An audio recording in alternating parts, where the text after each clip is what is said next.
he hasn't signed yet.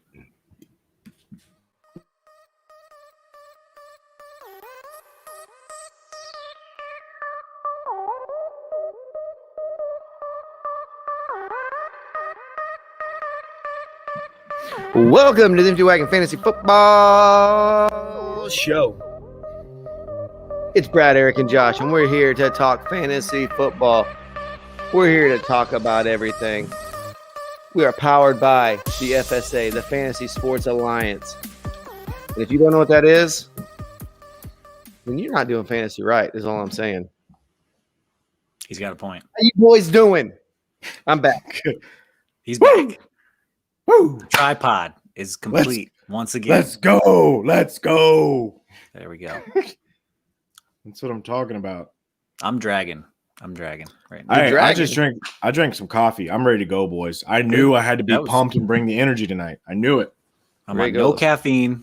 I'm running all the time now. It's awful. Nope. No, that sounds bad idea. All bad ideas. Everything you just said, terrible. Being healthy 32 makes you real tired. Wait till you're in your mid-30s to get your life together. Yep. Yeah, absolutely. Smart. That's what all the actors do, right? But they have steroids to help them. So, and that's their job, is to get in shape. Yeah. It's literally their job. So if all your job was to be buff and eat well, and they paid you a couple mil, I'm pretty sure you would do it too. Oh, yeah. All the time. Probably. Sure. Oh, gotta have a personal trainer come to my house and keep me in shape. Oh no, it's so hard. Somebody's gonna cook my food for me. You can do the fun stuff. Like I can do the Cirque du Soleil workouts like they do and stuff. Like they do these crazy workouts that, like, no, I'm saying like one actress. She got like Cirque du Soleil people to come and like show her how to do it, like spin around and climb up the ropes and spin down it. Oh, not doing that. Okay. It'd be good for your knee, Josh. Be good for your knee. I'm just saying. It's low impact cardio. Low impact until you hit that ground. That's all right. Then it's high impact. Dude, it's not the fall that kills you, right? It's the sudden stop. So bingo. Bingo bango. So what's up, Brad? How was life, bud? Oh, life is awesome. Life is great. Okay. It got warm. Okay. It got warm. Not really warm. Hard packed snow that thick, boys. If you can't see, for people, it's 4 to 6 inches. You should shovel throughout the year, not just wait till it warms up to try to break it up. Just saying. All right. That's instant regrets.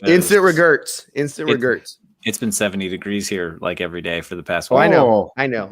I got peeps there that tell me the Tell me the weather. I've been running in shorts and a t-shirt every day after work. It's great. I'm going outside in short sleeves. Plug my truck in. It was snowing today. Nice. Really? Uh-oh. All right, he went out. We lost him. Bye, Josh. That's fine. He'll be back. It's okay. He'll be back. We'll leave him up there just so you guys can see our beautiful mugs. So let's pay the bills. We got to pay the bills here, right? At the Empty Wagon. Yeah. So let's talk about this real quick. Obviously, like I said, we're powered by the FSA. Please go check out FSA.com on all the social media accounts. I can get the banner up there if I really think about it. But there's an up here. I got to mess with all this. But FSA-FR.com. We got Facebook at PrezFSA. We got Instagram, FSA_FR. Twitter is at FSA_FR. Twitch, Fantasy_Sports_Alliance. All this stuff will be in the links below. If you're listening live, it's not, but it's scrolling across the screen. Mm-hmm. Check out the Average Bros. Oh, go ahead. Sorry, we are live on Twitch now. Periscope's not going to be a thing, so we're on Twitch. We're twitching out. Twitch, YouTube, Facebook. Check it out. It's great. So, like I said, Average Bros, they're out there every Tuesday, right? Every Tuesday, they're coming in with a great average show. There, average Josh, average Kevin, average intros. Not overshooting it. They know where they're at, okay? They're a solid role player. They're that every championship team needs that average role player to get you through, right? And they're there. They're Robert Ory. I love that they lean into it so hard. It's great. It makes me so happy. I mean, are you really thinking they're Big Shot Bob? I don't know if they're Big Shot Bob. I mean, they're okay. We call him Big Shot Bob because he had a couple big shots. But other than that, you remember when Pat Other than that, he looked like Will Smith. That's his only other claim to fame. You remember when Pat McAfee used to come in? and he would just get the onside kick, and then that was like his thing. He was a punter, but really they knew him for his onside kicks and his celebrations. That's the average bros. Every now and then they get us an onside kick. We try to pick it up, run it in. Boom. That's what we do. So you're saying he's like the DeAndre Jordan on the Nets right now? Blake Griffin. He's there. He's holding. No, I don't even know what Blake's doing. I ain't know Blake average. Blake's chasing a ring. Yeah, like the rest of them. Gotta do what you gotta do, man. That's fair. Speaking of all right. Speaking of which, chasing rings, we're not gonna get in there. Not news yet. We still gotta pay the bills. No. All right. So we are doing a giveaway. Checks aren't here yet, so we got to pay. We're doing a giveaway. The FSA is doing a giveaway, guys. Whoa! To celebrate us being on Twitch now. All right. Hey. The giveaways happen March 31st. Oh. So what you need to do is go over to Twitch, twitch.tv/fantasy_sports_alliance. Go in there. Follow the stream. Then, so we know that you did it, go ahead and share that to either Instagram, Twitter, or Facebook. Make sure you tag the FSA in it so we know you're there, and we'll put your entry in. All right. And also, even if you don't win, go check out the Average Bros, which I'll get in a little bit more later, but check them out because they got a little deal for some merch, and everybody loves some merch. We do love check merch. them out. They got a nice little promo deal for some merch there. Speaking of check merch, out the Average Bros. We're coming out with some new shirts too soon, all right, boys? Oh yeah, and we're gonna be coming out with new merch. That's the plan, I guess. Let's go. Let's go. I love some good merch, boys. And so, Eric, I know you've dabbled in some daily, right? Dabbled in a little daily fantasy. Daily fantasy, right? Until you get beat by bots all the time, but beat by bots and beat by all these people that. But that's on the big sites. That's on the big sites. Yeah, so. Let's talk about the fastest growing daily fantasy sports site on the planet. I say universe, really, but you know what? I mean, let's be honest. We ain't the only people out there, but so the earth might be flat, but we ain't alone. Okay. No. So monkeyknifefight.com. Go check it out. Use promo code FSA. Get you a little. Let us know you went there, Check it out. So what is it, Monkey Knife Fight? Unlike other daily fantasy sports fight, Monkey Knife Fight makes it easy to play and win. You don't have to compete against sharks or math wizards with fancy algorithms to have a snowball's chance in HE double hockey stick of winning. Their player prop formula is a new style of legal sports gambling. You say goodbye to those crazy salaries of how much does Adrian Peterson cost compared to Latavius Murray, compared to Alvin Kamara? What am I doing here? How much money do I have to spend on this guy? It's a lot different. You pick, I think I did an NBA one. It was Giannis. Does he get over this many points? And then another guy, I think it was like Steph Curry. Does he get over this many points? Over, under. 2 over-unders. You pick those. You get both of them, you win. You miss them, you lose. We like that. Easy, right? Yeah. You're out there winning. That's double your money. They have a bunch of them like that. Easy out there. Go out there, daily fantasy. Again, done right. This is what we do here. We do things right for you all, for us. So monkeyknifefight.com. Use promo code FSA. All right. And we got merch. I want to merch.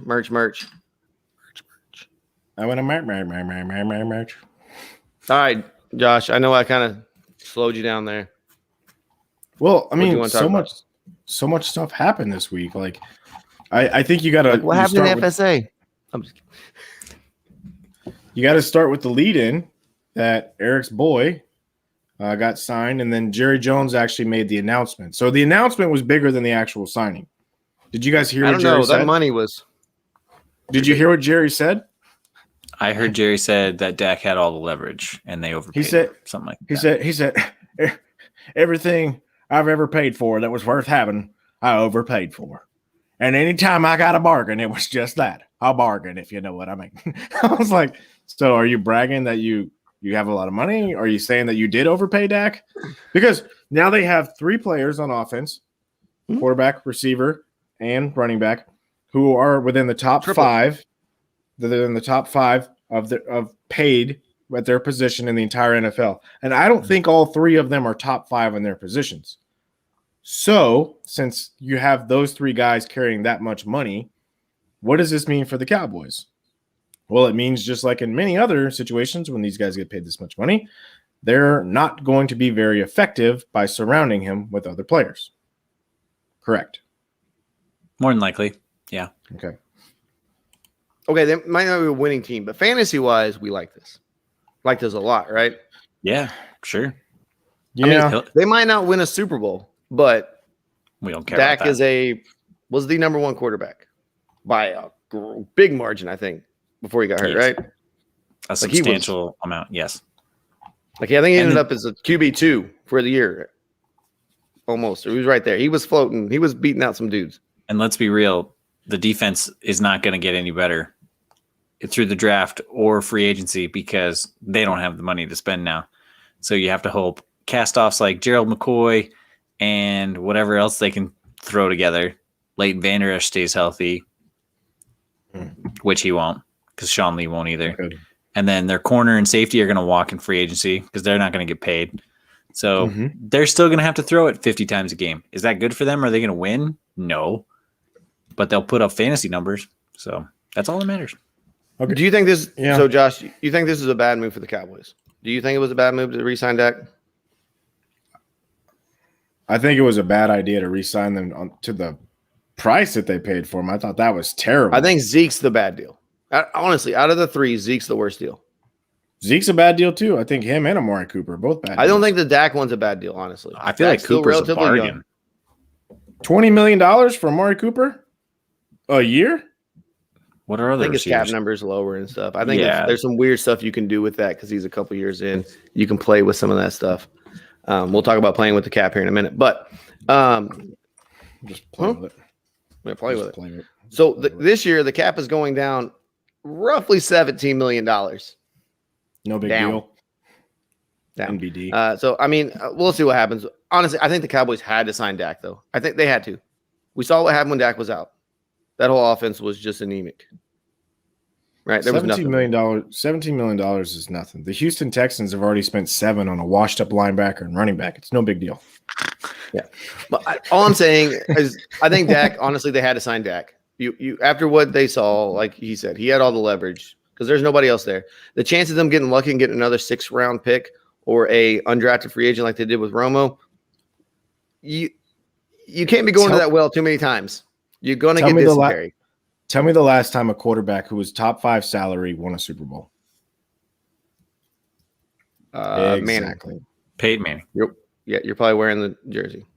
You're probably wearing the uniform there. Okay. Before that, it was who? Favre? Or Elway. No, it's probably Elway again. So you're talking once in the last 20 years. Yeah, no, I agree. And that's why when we roll into this next topic of another quarterback who signed a deal, Tom Brady signs a 4-year extension, which voids out his contract this year, saves Tampa Bay $19 million against the cap. So he's like, oh, how much are we losing the cap? Let's play with my contract and let's do all this so I can get my receivers back. Because I heard it was his idea. I guarantee it was. Because how many times did we hear in the Patriots where he was taking pay cuts but getting mad because they weren't getting him any help on offense? Oh, right? Yeah, no. And he wants a running back. He wants Godwin back. But he knows Godwin wants a little bit of a raise. Like, honestly, and he probably deserves it. So he's like, well, let me just take the cut here. And this is why Brady keeps winning championships and these other quarterbacks who can, stamp, I'm the highest paid quarterback. They can stamp their name to that. But then you're barely sniffing the playoffs. Kirk Cousins. The kid doesn't even smell good. Yeah, I mean, I don't understand how he got a fully guaranteed deal. Who, Cousins? Because timing. I guess. So speaking of Chris Godwin, he will be back next year. They tagged him. So they used a franchise tag on Chris Godwin, and he stands to make about $16.5 million this year, which is not bad for a guy who didn't really do anything in the Super Bowl, and he started to struggle down the stretch because he had an injured hand. We acknowledge that. But Brady wanted him back. They knew that was going to be the guy that was most difficult to sign, so they did tag him as opposed to the linebacker, Lavonte David, who they did work out a deal with him as well. 2 years, $25 million for him. He got paid. So, and Chris Godwin already said that he's going to sign the tag and he plans to be out there with his guys. So that's not going to be another issue. Now, the other wide receiver that got tagged, that's the problem because he made it very known that he did not intend to re-sign with his team. Because who are we talking about? Who are we talking about? Allen Robinson. Probably, in my opinion, he was going to be one of. I think I would have rather had him, even though he was older than Kenny Golladay and Chris Godwin. I think if I was going to be, he would have been the number one wide receiver target out there. Yeah, and it's really sad to say that he got tagged, and unfortunately, he's going to be stuck now. He's going to be stuck with the Bears for another year, and they're saying that they're going to be incredibly aggressive to go get Russell Wilson. We're talking multiple firsts, like 4 or 5 first round. Khalil Mack could be involved in the trade, like they did for Mitch Trubisky to move on. Like more aggressive. Like it's going to be insane. I've heard 5 first round picks. That's what I've heard as well. Yeah. That's disgusting. Like NBA style trade. Like, well, you got to think about how often first round picks actually pan out. So is it really that big of a gamble? I mean, the year that Kyler Murray got drafted 2 years ago, do you know the other 2 starting quarterbacks that went that round? One of them isn't even with his team, and the other one is Daniel Jones. So Daniel Jones and Dwayne Haskins. Haskins. Yeah. So you're talking about that. I mean, I'm just saying. I mean, you can't always have the Josh Allen, Sam Darnold year and Lamar Jackson. I mean, those things are sporadic. They're only every few years. People are saying that this is going to be a good class. If they go ahead and toss all of those. Yeah, if they go ahead and take all those first picks, Seattle might be able to trade up, get a young quarterback, Trey Lance, and they might be able to make something happen. I think it could work out. Does not have a first round pick this year. They traded away. I think they traded the next 2 first round picks away. Jamal Adams and I know this year they're done. I think they traded some other picks in the future. Maybe not first, but they've already lost Shaquille Griffin. That's a problem because he was their number 1 corner. They don't have the money to do it, so getting rid of Russell Wilson would actually help them quite a bit. I think it's a good move for both sides. Chicago has never, ever had a quarterback throw for over 30 touchdowns in a season. Never in their entire history. Russell Wilson's already done that, I think, like 5 times. So, I mean, they would solve their quarterback issue for about 4 or 5 years. But they're probably going to have to re-sign him. I think it's going to happen. I really don't think Russell's going to be a Seahawk. Don't forget, the Bears were a playoff team this year, right? They made the playoffs. I mean, they slid in there, but they made the playoffs with Mitch Trubisky and Nick Foles. Yeah, they did. I mean, just think about it. So if you put a competent quarterback, which as much as Josh as you don't like Russell Wilson, I'm pretty sure you would like if he was on your team. You might not like him as a person, but you would be okay with the product on the field. I'd take him over Drew Lock, bud. Whistle to whistle, you'd be all for him, and then when the whistle blew, the shirt would come off. Dead to me. I wouldn't buy a jersey, but I would. Yeah, I would appreciate his game. It's good. Yeah, he's a good player. Can't knock it. Game respects game. I got it. He's good until he gets an MVP talk, and then he falls off.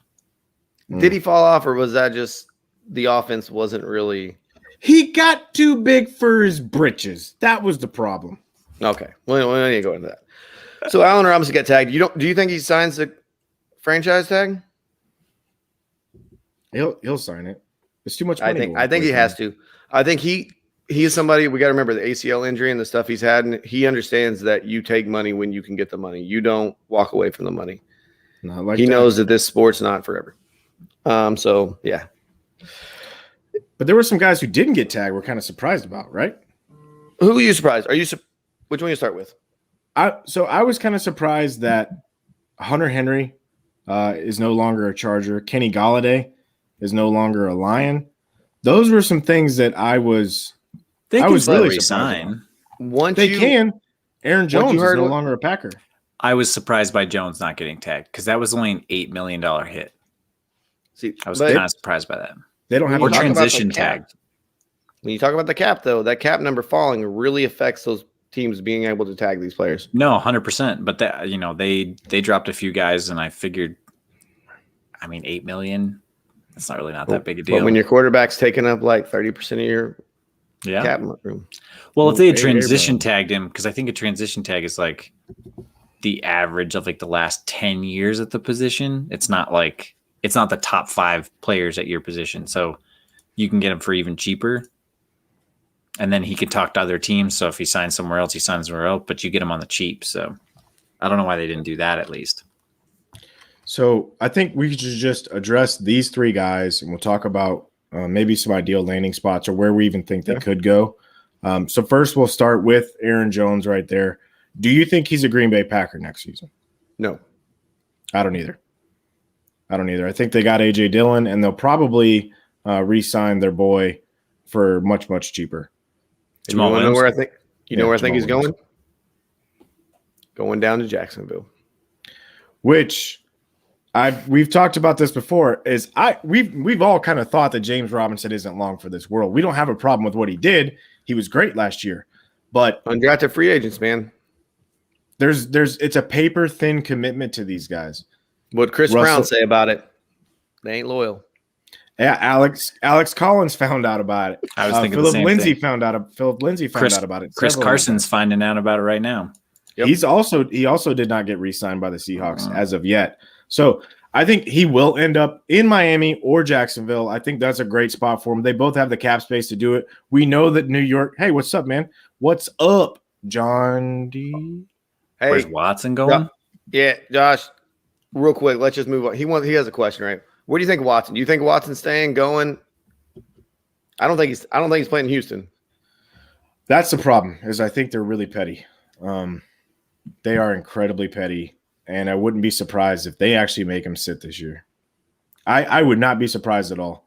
It's only going to be a matter of time. What if a team throws a king's ransom at him? We're talking about 5 picks for Russell They haven't Wilson. even entertained the offers yet, though. That's the problem. That's what they say. That's what we hear. I think Miami is the only logical spot for him to land, and that's if they make the offer. They won't do the Miami deal because that's their pick. Yeah, like you said, the Shouldn't have gave it up for nothing. So right now, if you were drafting, would you draft Watson? No. Even No, if I wouldn't. He's in my fantasy team, so I don't know if I should keep him because if he goes to a decent team, I'll keep him, or I may not draft him. I mean, if this is a keeper league where you're only keeping a few, yeah, you can probably let him go and maybe go get another quarterback out there. But if this is dynasty, if you have really deep rosters, I'm holding on to him, depending especially what your IR rules are. Maybe if he's you might be able to hide him in there. Yeah, this isn't the Le'Veon Bell situation. Like Le'Veon Bell was different. One, he was a running back, so we know that those guys aren't long for this world anyway. Deshaun Watson is an elite quarterback. He's not just good; he's elite, and that's not a guy that I want to drop from my roster. Not until we know something for sure. Now, it all depends on your league type and how many spots you have available and things like that. Yeah, Which you can Henry Hunter are we talking Henry. about? Is this Hunter Henry or Derrick Henry? I hope it's Derrick Henry. I hope it's Derrick. He's definitely keeping Henry, but definitely don't drop Deshaun Watson. Like if you're gonna move him, if it's a 3-team keeper or 1 keeper, you can put him in there. But if it's a dynasty league, you need to at least trade him for something. You should be able to get at least a first-round pick for him. Yeah, Derrick, a high Derrick first. Henry. Yeah, wait till the last minute, man. Don't make any rash judgment. Wait till you have to make that cut. Yeah. For sure. And then a couple shots of tequila. Ew. But yeah, I think Deshaun Watson, if he's not going to play for Houston no matter what. What about Michael Thomas? I think Michael Thomas is a great keeper right now, but right now we don't know. Things are not settled because we don't know who the quarterback is. If it's Taysom Hill rolling out there, I don't know if I feel great about that. I feel better if it was Jameis, but we'll see. New Orleans cap space is the worst in the NFL. They're still trying to get that worked out. But they've been pushing off and restructuring contracts for about a decade now. They're pros keep at doing it. Yeah. Yeah, they'll just keep pushing it into the Them in future, Pittsburgh, man. Them in Pittsburgh. No, Mike Thomas, just if he's healthy, he's better than what he was last year. He's still going to be good. So Taysom Hill can throw a slant. So can Jameis. It'll be okay. Just that's all you need for Mr. Slant. Honestly, and if Jameis is there, maybe Michael Thomas has more than the slant, but that's what Drew Brees' strength was. Yeah. Now, do you guys think I would like to see Deshaun Watson get traded to the Cardinals? The reason I say that is they have a little more cap space. It makes sense for Houston. because they would get a young quarterback on a rookie deal. Oh wow. I'm just saying. I like it. Yeah, so it's between okay. Thomas Henry for sure. That's my 2 keepers on your team. Yeah, I keep Thomas and Henry. I like Watson, but depending on if there's no different value, like what round you get draft pick value in there, if it's just straight keepers and then you go into the draft, I'd take Thomas and Henry because they're borderline first and second round picks in any league, super flex or not. Yep, absolutely. Yep. Concur. Hunter Henry is the guy we were speaking about. Yep. I don't know what his prospects are. It's all going to be about landing spot for him and how he's going to be utilized. I don't really know of a team that I think is wanting to be aggressive with the tight ends. I think Deshaun Watson is going to end up, if he's not going to be for the Texans, he'll be a Carolina Panther. That's the team I think that he'll go to. I don't think it's going to be Denver. I think Carolina is going to be very aggressive and continue to try to get him. They're really willing to get rid of Teddy. They've already said that. No, they are. They are. And I heard that rumor around there. I haven't heard Christian McCaffrey was possibly in the deal. When it comes to D-Watt, everyone's on the table. Yeah, I mean, it might as well be. And like we said, you like McCaffrey, Josh, but if you could pick between the two and you're building a real franchise, yeah, absolutely, 100%. So I think he'll be a Panther or a Texan. That's just me. I've heard Denver, but Denver, I don't know this new GM. He's already been a little aggressive, and he's not very loyal, which I do like. Watson ain't tall enough, man. He ain't tall enough. I'm sorry. Elway's not running the team, bro. He's still back there, boys. He's still back there. Right. Okay. He's not Patrick Ewing walking into the Garden. They know Elway when he walks in the Mile High. All right, Kenny G. You think Kenny G ends up in South Florida as well? No. Where's he going to end up? I don't know where he's going to end up right now. I like I said, there's so much going on, but I don't think he ends up in Jacksonville. We can't just throw everybody at Jacksonville. I get it; they have cap money, but I think they're going to try to get a better running back and work on Baltimore. I would honestly, I think that's what Lamar Jackson's missing is a true number 1 receiver, right? Because everybody's dog. Well, go ahead. Oh, go ahead. All I was going to say is we all dog and say he's just a running quarterback, this, that, and the other. His numbers are bad. Kyler Murray's numbers weren't good 2 years ago. He got DeAndre Hopkins. His passing numbers went up. If you give these guys a true number 1, somebody that he can an outlet, like a legit guy, like Mark Andrews is a good talent at tight end, but he's still just a tight end. He's running very certain routes that tight ends run, right? Yeah. If you can get him a true number 1 big wide receiver that you can, he's covered, I can still go there, which Galladay is. I think Lamar Jackson has a good arm. He has small, undersized receivers. Like they have to be open for them to get the ball. They're not out jumping people. Yeah. Is anybody worried about signing Kenny G though, with how deep this receiver class is? No, I don't think he'll make a lot of money, but I think he'll probably end up going to whoever pays him the most money. But you got to think, I mean, I don't know if he'll go to Baltimore unless it's about the money, because Baltimore is not a team that is very attractive to receivers. They're not going to get the ball a lot, and we know that receivers love to get the ball, but at the same time, he's been banged up. It might be a perfect marriage for those two. Could be. That's what I would think. I think that would be the position. I don't think that he's going to go to Buffalo. They just released John Brown. They had to kind of save some cap money.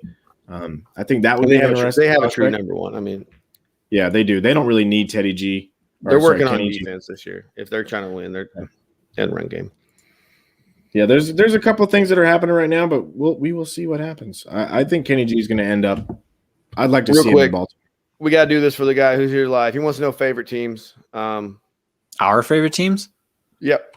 Josh, go ahead. Oh, go ahead. Sorry. You got Denver right there, baby. Denver. Ooh. I'm a self-loathing Cowboys fan.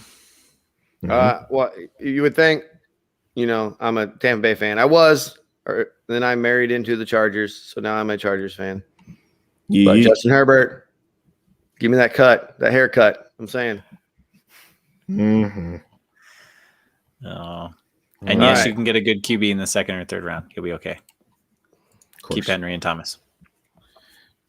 Trevor Lawrence will be out there. T-Law coming at you. Law? I'm not that high on T-Law, but that's me. All right, anyway.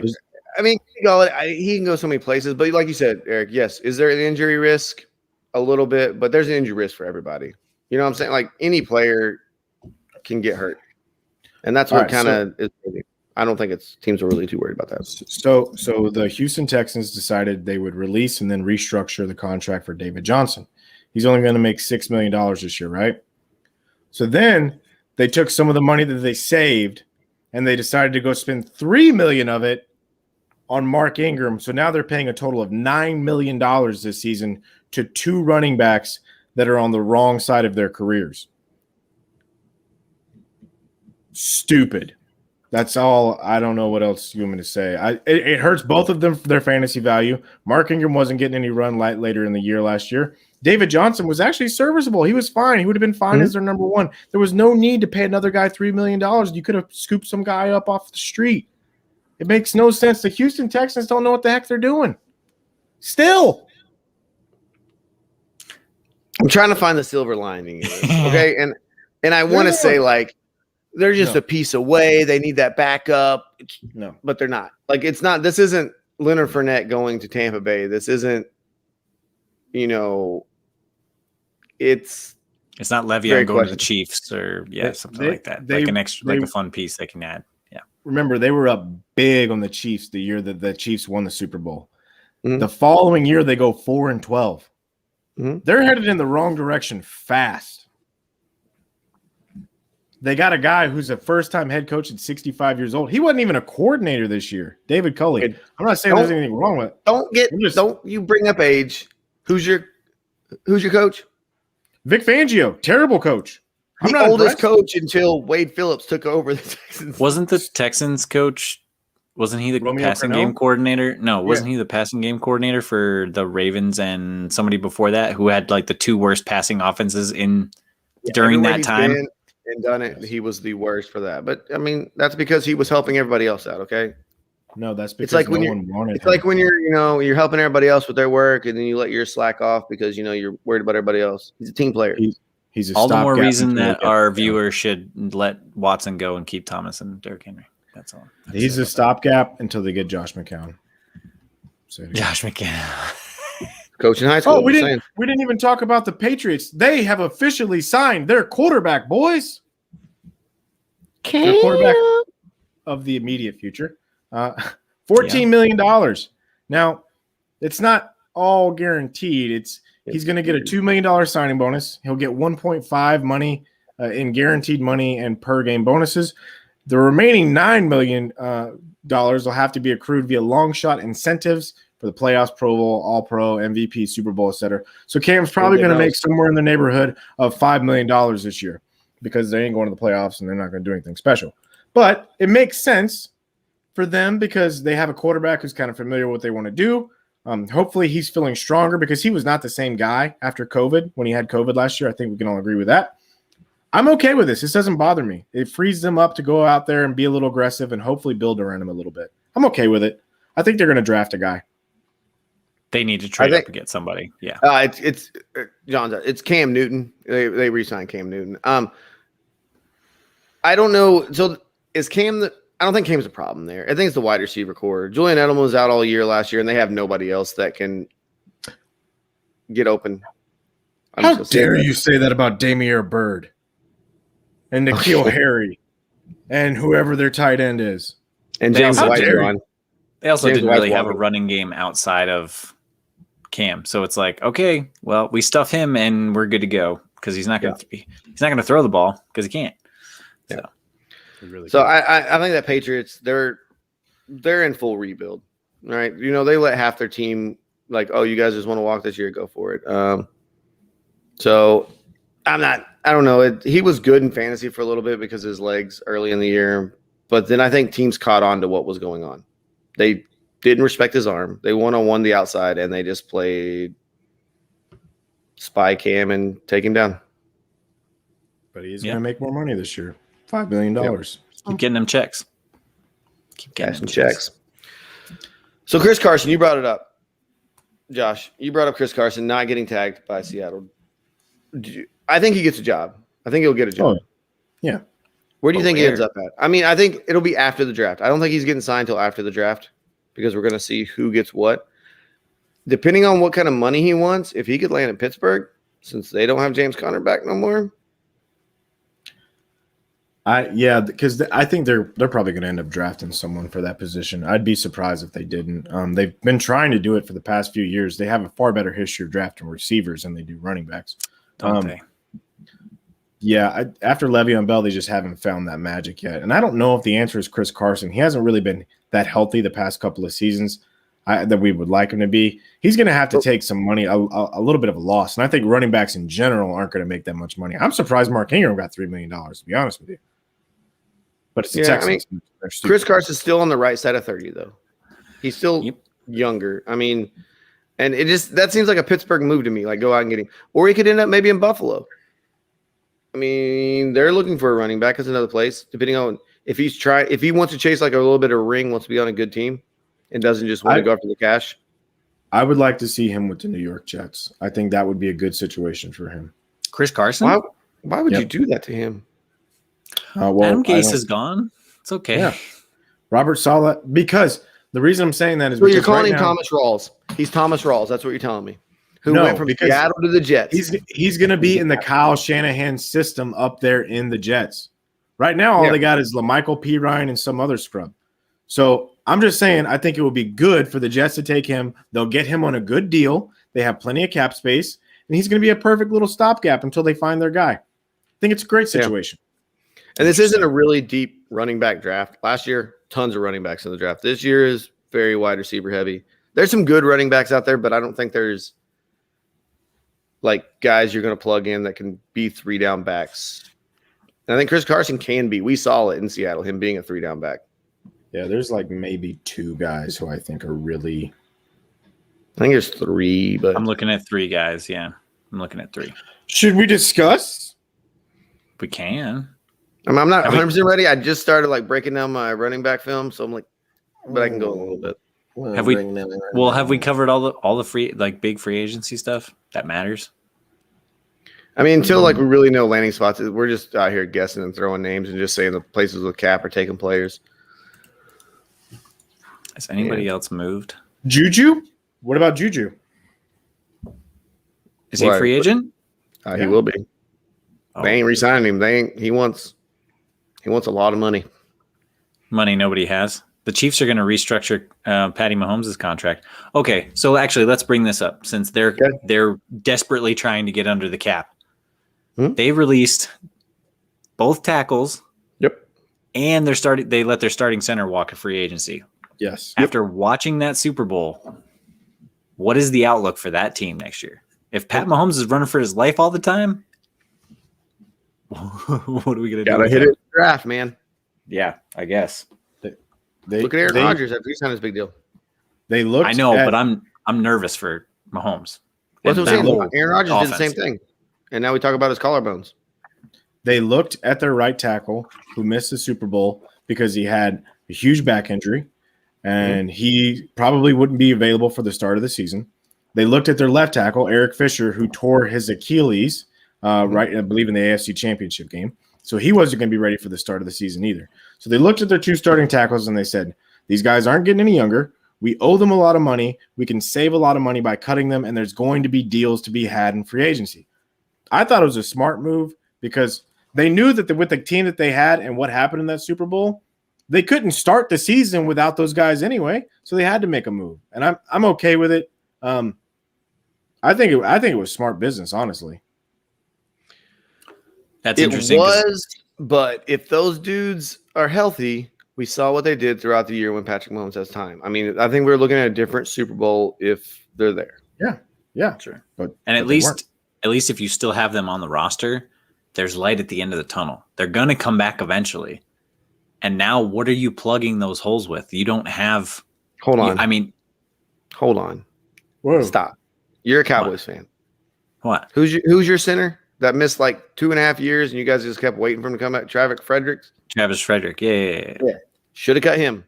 Walked away. I believe in paying the hogs up front, so I'll wait for a guy like that. I'm okay with it. But this is why players take their guaranteed money, and then you do stuff with the cap to make that money not hit your cap this year, and you play with the cap. I know. I just hope they go out and get somebody. Or I think they're going to draft. They're going to have to draft. You're not going to be able to sign anybody. I know, but you're not going to get like Tristan Wirfs and Who's the kid from? They have tons Indy, of money tied up played in for the Notre defense. That defense has money tied up in it too. Yeah, Let's not forget. no, they do, and they're gonna save $17 million, I guess, by restructuring Mahomes' contract. But you're not gonna sign 3 decent offensive linemen for that kind of money. So I'm worried about that offense. We'll see what that offensive line rebuild looks like, but it's scary proposition right now for them. They'll be So fine. hopefully they're good. They got your boy. We'll As see. long as they got your boy Patty Mahomes, they'll be fine. I mean, yeah, Pat's great, but you saw when he has to run 500 yards behind the line of scrimmage, he's not too good. He still looked good. Yes, physically he looked great, but Yeah. And he was on a bum toe, remember?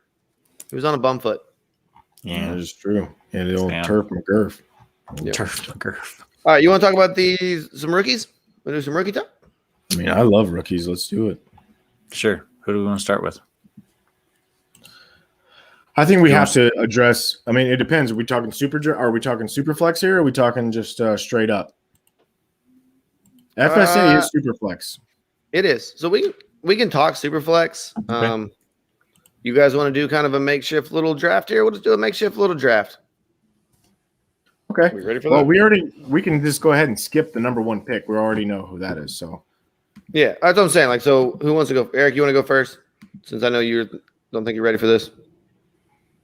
Yeah, I'm not. But yeah, if you're in a super flex league, you're taking Trevor Lawrence at number 1. Like, that's a no-brainer. Unfortunately,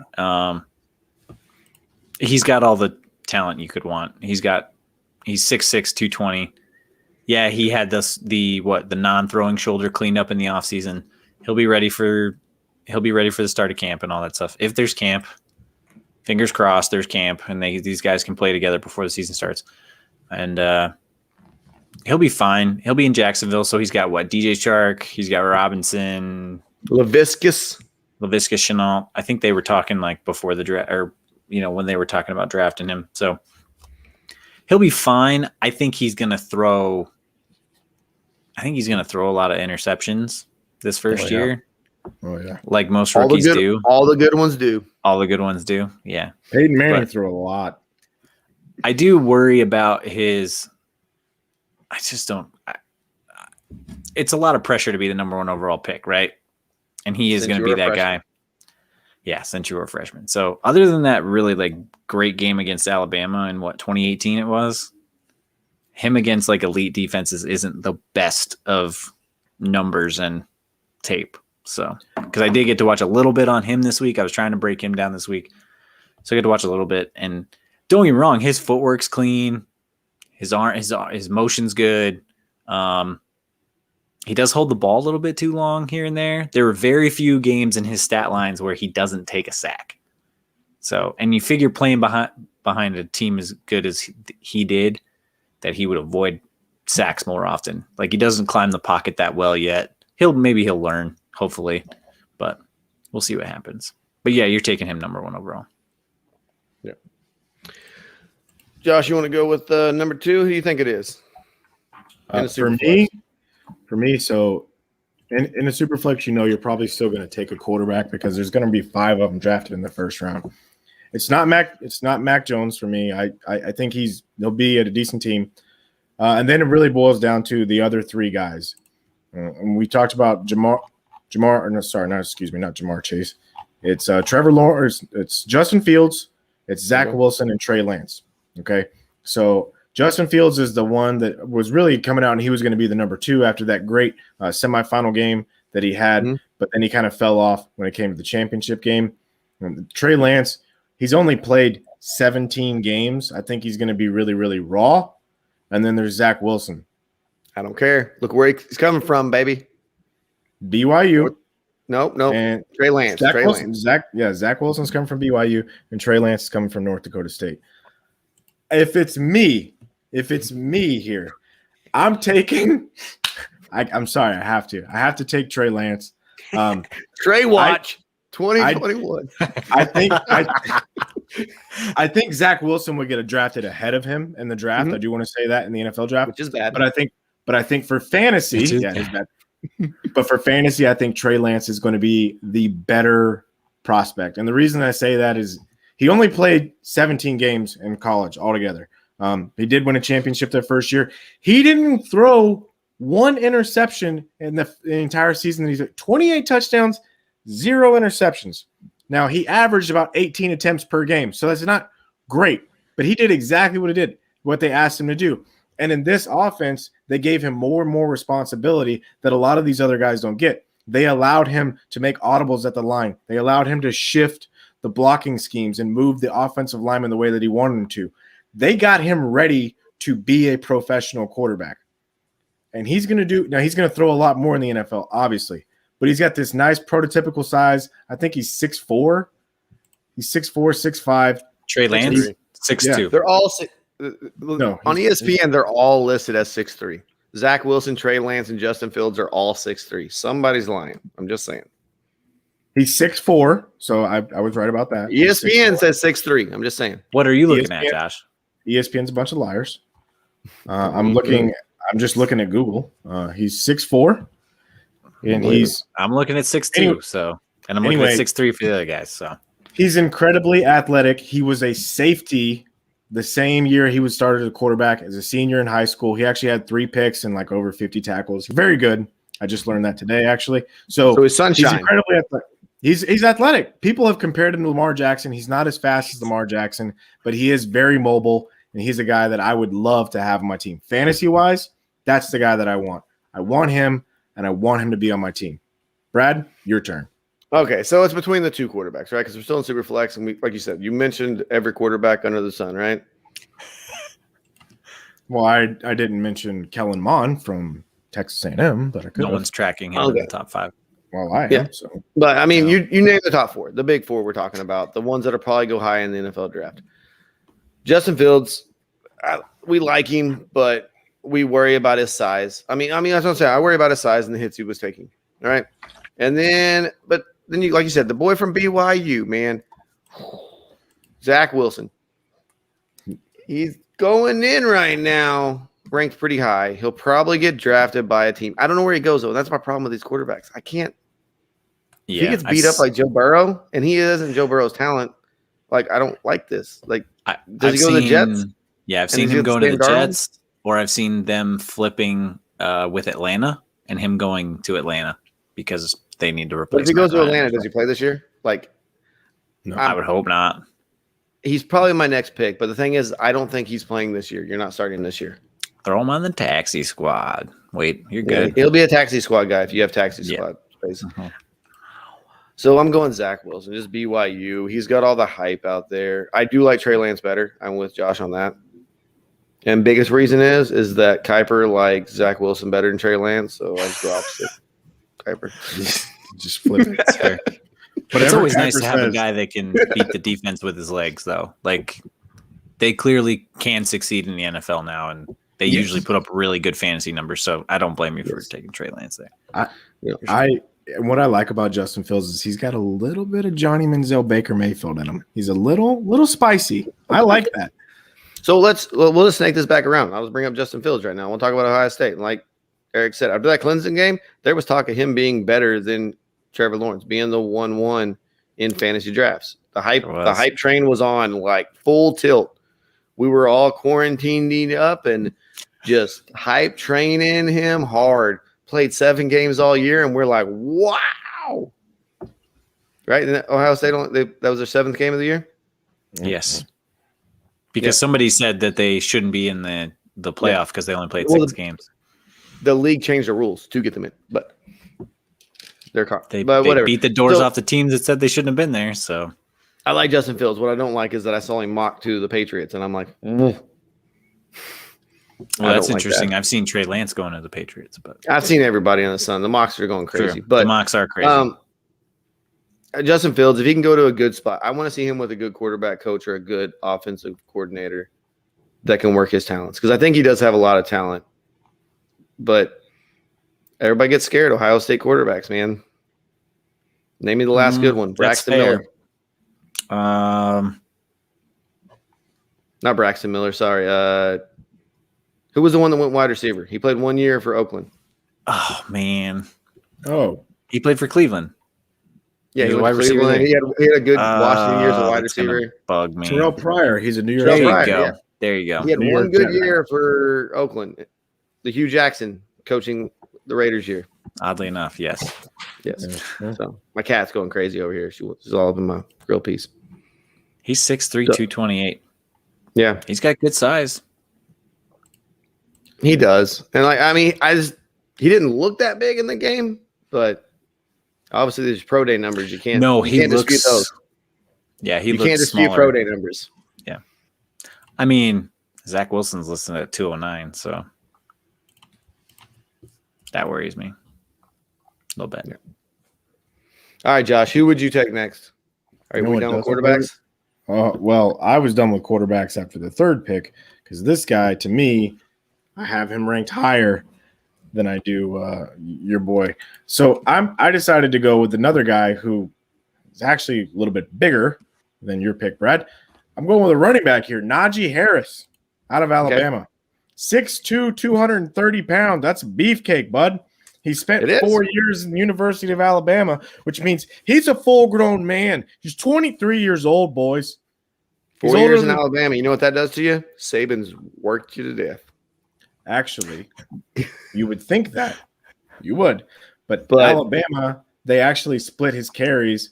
He got 61 his first year, 117 the next, only 209 his third season, and then he got 251 last year, but that's because they played more games.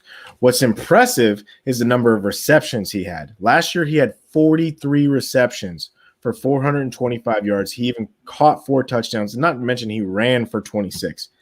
Naji Harris is a grown man ready to go in the NFL right now. I think that he should be drafted right up there in your rookie drafts, 4th, in my opinion. I would take him 4th. But I think that he is a can't-miss running back. He's probably the only really can't-miss running back in this entire draft. But if you're a little bit worried about age, I understand that. 23 years old is old for a rookie. But I think that he's going to be just fine. He had plenty of time to develop, and he's going to play at least the next 3 or 4 years very well. All right. Yeah. I cede the floor to you, sir. Oh, to me? Yeah, easy. Oh, well, I'm going to go with Jamar Chase then. Oh, I thought you were going somewhere else with that, bud. You think I was going to take ETN? Yep. So, Brad, you and I talked about this the one day about the reason I thought you would is because the running back class isn't as deep. It's not. It isn't. But I think these next two guys, since it's Snake and I'm going to get 2 in a row, are elite to the point where if I want a running back, I could probably trade one of these guys down the road. Okay. And get one. It's because we talked about it. It seems like the better way to build your fantasy squads these days is through the wide receivers, especially in Dynasty, and then make moves for running backs down the road. Because it seems like they're a dime a dozen, or get a guy later or off the free agent pile or whatever, because they don't last very long. Okay. So I'm going to go with Jamar Chase. Okay. Because he's arguably the most dominant receiver for in 2019. He sat out last year. Yep. But his tape from 2019 is unbelievable. Do you worry about the layoff? We've seen players in the past, not to this level and this reason of setting out, but like Maurice Clarett, I can't say his name. Clarett. Yeah, who's supposed to be, he was amazing at Ohio State. He set out a year and he came in and just wasn't ready to go. That's fair. I do worry about a little bit. I think we'll see him. LSU is probably going to have a pro day here soon, right? Yeah, I think the problem is no combine. If I saw him at a combine, when I could see him like. No, it'd be great. It'd be great to see his measurables. I'd be interested to see his like broad and vert. I'm not too worried about his 40, but like I would love to see his broad jump and his vert. And his I would like to see him run the drills where you got to watch him like make the weird cuts and stuff. That's not exactly like Michael Irvin always tears it up because he's like, these dudes are stomping their feet. You wouldn't really do that in a game because you're going to get laid out by the safety. But he's 6'1", 200 pounds. I think he'll be just fine. Based off of what he did in 19, I think he'll be fine. And he was the number one over the number one rookie wide receiver last year, right, on his team in 2019. Yeah. So he'll be pretty good. I think he'll be just fine. Don't worry about that. And then I would then take. Say it. Like I want to take ETN, but I'm taking Waddle again. I'm taking back-to-back wide receivers. You going Waddle? I'm taking Waddle right there. Okay. He's better than Devonta Smith. If I took Lawrence, I've got Lawrence. I got a quarterback. I'll take those two receivers. Because ETN, I'm not. I haven't watched enough tape on ETN to say for sure. Like I'm okay with where he goes. I've seen him projected to Arizona, which doesn't like fill me with a warm and fuzzy feeling. I love that. I love it. You like that? Oh, I don't love it. No Drake. Well, no Drake would be great, but I don't know. He doesn't have like that prototypical size. Maybe he'll be good. I don't know. I'm a little shaky on him right now. But Jalen Waddle, I've watched tape on him, and I've watched tape on Jamar Chase. I'm taking those two back to back. And then maybe if I don't need one down the road because I'm stacked at wide receiver, I move one for a running back. No big deal. You can always make it Waddle. I love what Eric just came out of Eric's mouth. Jamar Chase was better than the best rookie wide receiver in the NFL last year, and Justin Jefferson when they shared the field together. Waddle was better than the guy who won the Heisman Trophy last year, and he was the Heisman. He was in the running with the Heisman until he got hurt. Yeah, I. Oh my gosh, those are great picks. I can't even argue it. Now, I'm going to go a little bit different here. I understand right now. You take running backs. No, I'm not. Well, I wanted Naji Harris. I'm going with a tight end, Kyle Pitts. Ooh, I think he's that revolutionary. Not revolutionary, but I do think that he's that talented, and he's only 20 years old. He's a giant wide receiver playing the tight end position, and he was incredible. He's out there burning corners. He's 6'5", 240 pounds, but he can line up in the slot. He can line up out wide. This guy can do it all. He's huge and he's fast. I don't know what his 40 is going to be just yet. I would be surprised if it's anything lower than a 4.4. He is a giant man that moves. And so the one thing I want to bring up with this, because we're talking this in straight dynasty aspect of you keeping him for a couple years. Because as a rookie tight end, do you think he's going to be a top 10 tight end as a rookie tight end, or is he somebody you're going to have to wait on a year? Because we know how it works with tight ends. Yeah. So the way that I'm looking at this is right now I'm drafting from the 8th position. So I'm drafting number 8. My team's already pretty good. Chances are I have a weakness somewhere, but I'm still competing. I love the fact that maybe Kyle Pitts, he might not set the world on fire his first season. He could be like Evan Ingram his first season, though, and have a great rookie season. I don't know, but I think that he has the talent to do that. And if it doesn't work out his first season, I do believe it will work out long term. I think he's going to be the next guy that's one of those superstar, rock star tight ends. So I want all the shares I can get. If he goes to the Giants, you're good because the only 2 good rookie tight ends ever were there. I mean, no, Gronk was good as a rookie. Okay, I guess, but I mean, the ones that are world like blew the world up. Well, Kelsey had the TV show, so yeah. All right. I'm up next, and well, I mean, Devonta Smith's there, right? Who I usually want to go wide receiver. I do worry a little bit. I would say about his size, being 6 foot, 170. But dude is quick, and as long as he ain't on the Raiders, I think you gotta go Devonta Smith here. If him falling this far, if I'm at 9 and he falls all the way to 9, I am very, very, very, very happy with that. We saw what he did. He played at Alabama, so he played against good competition, right? It wasn't like he was at North Dakota State or something, Mississippi Valley University, Auburn. War Eagles. So I mean, I look at that with wide receivers. Like we look at the Ohio State wide receivers, the Alabama wide receivers. You look at these wide receivers that play against good competition week in and week out, and I like them. Like you look at Ohio State wide receivers. There've been quite a few the last few years that have been relatively really good. And same thing with Alabama. They went from being when Saban first got there, of a team that was pure defense winning championships to a team that's offense is pretty much carrying them now. Now, defense ain't bad, but the offense has become better than the defense now. Thank you, Lane Kiffin, for fixing that for us all, right? Oh man. Before I do my next pick, you guys see Dion out there winning games? Mm-hmm. Is he coach? Dion, He's coaching now, right? Oh, yeah, down in college, man. And he's running. Like, he had a dude catch a touchdown pass, and he was running with him on the sidelines. Dion still got it. I'm just saying, he's still quick. I mean, do you really you don't really lose it, I think, if you're that naturally talented like Dion or like when Tio ran against Tyreek Hill and those guys, man. He was still pretty quick. All right. Next up, it's got to be Travis Etienne. I think he's going to fall to a great spot. He'll probably go late first round, early second round with his talent. Okay. We saw what he's done in Clemson, catching the ball, running the ball, doing it all. I mean, if he would have came out last year, he probably would have went ahead of a lot of these rookie running backs that we're pretty hyped on. He probably would have went ahead of Jonathan Taylor's. He was up there. He was going to be probably the 1 or 2 RB off the board. Mm-hmm. Right? Etienne he didn't hurt his value by coming back. Everybody worries about people hurting their value. He did not hurt it at all by going back. No. I know you say you worry about the size a little bit. A little. But I don't think so. I mean, I saw his pro day stuff. He looked like he packed on some pounds to make his weight numbers look a little better. But he was still quick. Mm-hmm. So ran a 4.4. 4.4. I mean, he ran a 4.4.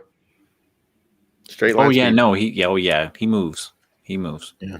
He's no Bo Jackson, but he's all right. Travis Etienne. I like him. Like I said, I mean, you can watch the tape on him, but if he lands in one of these places that's like cap problems and they need a running back, like yeah, if he could land in a situation like, say, Seattle, yeah, that would be a decent spot because they're going to pound the rock, and he would have Penny there to kind of spell him. I don't know if they'll have Carson. They won't have Carson. So hopefully they'll have. It'll be Alex some Collins, kind of. man. They got Alex Collins. Yeah. Oh, sorry. I just bring that. All right. Yeah. Josh, hopefully he ends up next. in a good spot. All right. We kind of got through the chalk here. All right. Now I have one last selection left. Right now, without knowing landing spots, I'm gonna go with more of what I feel like is a sure thing. I'm gonna take a wide receiver here. Okay. I want to go with Javonte Williams, the running back. Oh God, he's so good. I want to go with him. Oh, I'm in love with him. He's very good. Very good. I decided I'm going to go with a guy who actually did not have a great year this year. But the year prior, he played very well. Rashad Bateman out of Minnesota. Mm-hmm. I've heard good things. Haven't seen him yet. 6'2", 210 pounds. This year it was underwhelming. He only had 36 catches for 472 yards and 2 touchdowns. It wasn't great. But the 2019 season, he had 60 catches for 1,200 yards. He averaged 20 yards a catch. Okay? Yeah. So the knock on him is that he's not a good blocker.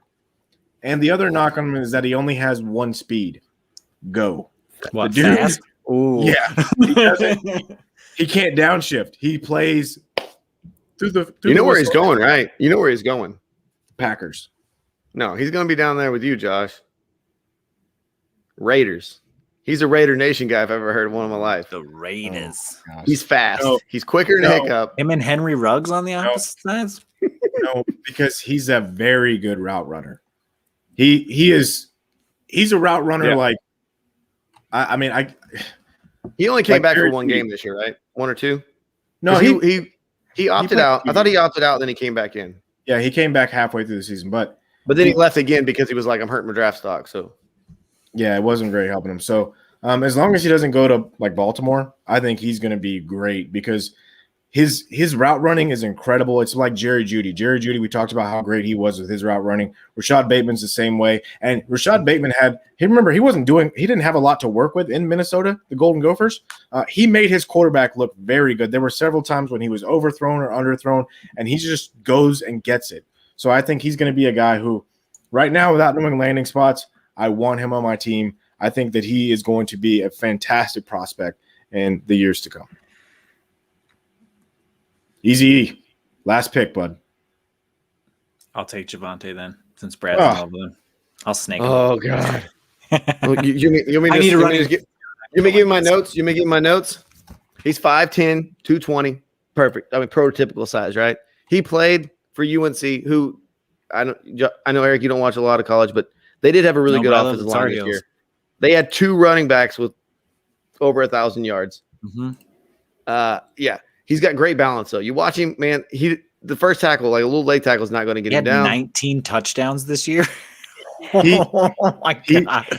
He's got good hands, really good hands. His quarterback hung him out to dry a few times, and he's catching it with his hands. He's not letting it go into his chest like a lot of running backs do. 300 He's got yards. hands. Yep. I got notes, boys. I got notes. So what I'm looking at, he averaged more broken tackles per rush attempt last year than any other FBS running back since 2014. And that's with Cam Akers in there in that crap offensive line in Florida State. That's impressive. Here's the thing. The broken tackles are incredible. And he played against good defenses. Miami had a good defense, and he lit them. Like, he played against teams that it wasn't bad competition. Like, it is the ACC, so it isn't SEC defenses. And he's very patient behind the line. Like, you watch him. Like, a lot of running backs, you just see them. They get the ball, and they're running full speed at the line. He's got good cutbacks. He's waiting for his line. It reminds me a lot of, like, Le'Veon Bell. Like, what we liked about Le'Veon Bell. That kind of, like, wait for the hole to develop and then make the cut through the hole, find your spot. Would it hurt him a few times because did he get tackled behind the line because he was taking his time to get there? Yes, but he would find the hole. He wasn't just running into the back of his lineman. Or like some of these, I was watching some Stevenson from Oklahoma. Dude's really fast and big, but he's just straight ahead, like straight downhill, a downhill runner, as they say. Yeah, but he's really big and like he's huge, like big boy. Huge. But yeah, I love me some Javonte Williams. I'm telling you right now, like into the first round, early second round, that's the dude I'm going for. Yeah, he's very good. He'll probably end up in Buffalo. Yeah, I like him. Honestly, I like him. I'm kind of leaning that I like him better than Etienne. I can see he was that. in a run. He was in a run first offense where defenses knew he was going to run the ball. He didn't run the ball a ton in his career though, in college. Well, him and Michael Carter, who I have as my next running back, they both ran for 150 some yards or 150 some carries. They're like one off from each other, and catch wise, they're like two off from each other. Gotcha.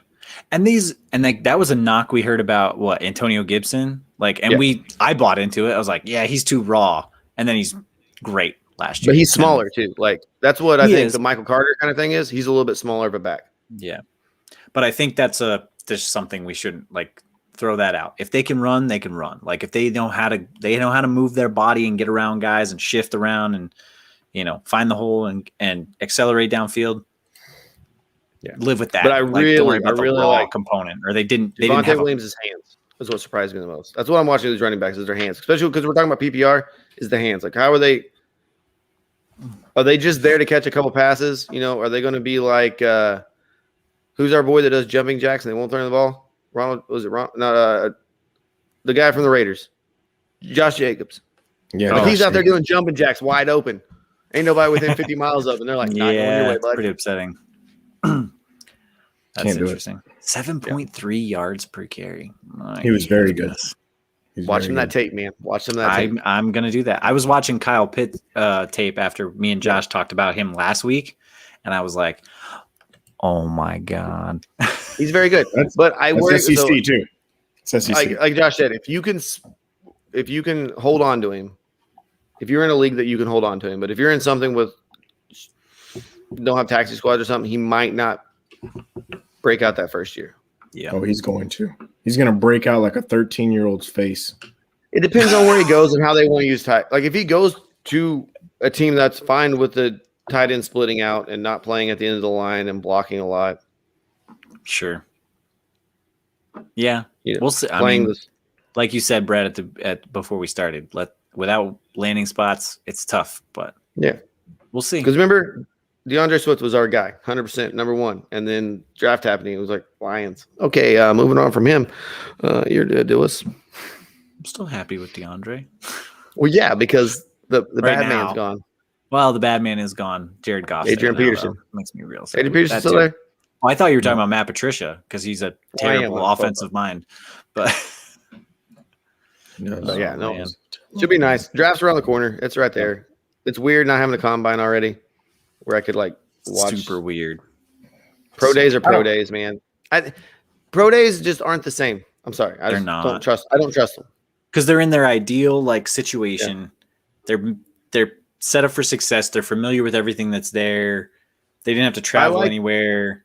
I liked watching quarterbacks' footwork. Like after listening to Kurt Warner talk about quarterback footwork, like I liked watching them take snaps from under center and have to take a 3 or 5 step drop and then throw the ball, and just watching if they got their feet tangled up. Like I mean, honestly, that's the thing. Like some of these guys, Trey Lance plays in a pro style offense, so I'm not that worried about it in North Dakota State. They play in a pro style offense. But like Justin Herbert, if you watched his tape, if you watched him take a snap from under center, he didn't. He looked like a baby deer. Because he'd never done it. Right, but on his pro day last year, I think he did take a few because there's some tape out there of it, and he looks like a baby deer trying to run away from something. Yeah. It's hilarious. But then, of course, in the league, I mean, he still kind of looked like a baby deer under center, but like, did it matter? No, it didn't, because Phillip Rivers has been taking snaps of the shotgun for how long? Because his old man hips couldn't turn. He's got to do those DAC exercises. I know what that feels like. Them old man hips. Oof. Now we'll get into some more rookies as we go throughout the year. For sure.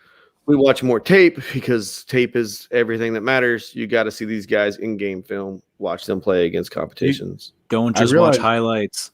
Watch actual game film.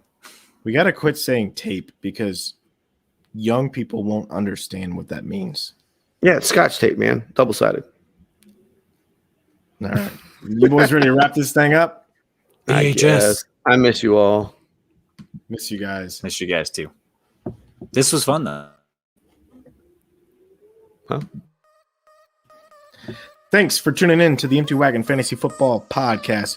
We appreciate you guys tuning in. You can check us out on Twitter at Tack Jones for Brad, at FF Josh Hughes for me, and at GunsofL19 for Eric. You can check out the website at fsa-fr.com. You can check us out on Facebook, Instagram, Twitter, and Twitch. Fantasy Sports Alliance. Check us out. And remember, we're all under one big roof now. You can find this podcast underneath the Fantasy Sports Alliance podcast stream. We appreciate you guys. We love you, and we will see you next week. I got to say this because I forgot to say in the beginning. Please go over to the Fantasy Sports Alliance stream because this may be the last time you hear us on our feed. We will be under their feed, under the umbrella. All right? Go over there so you can check out the Average Bros. You can check out everybody else. We love you all.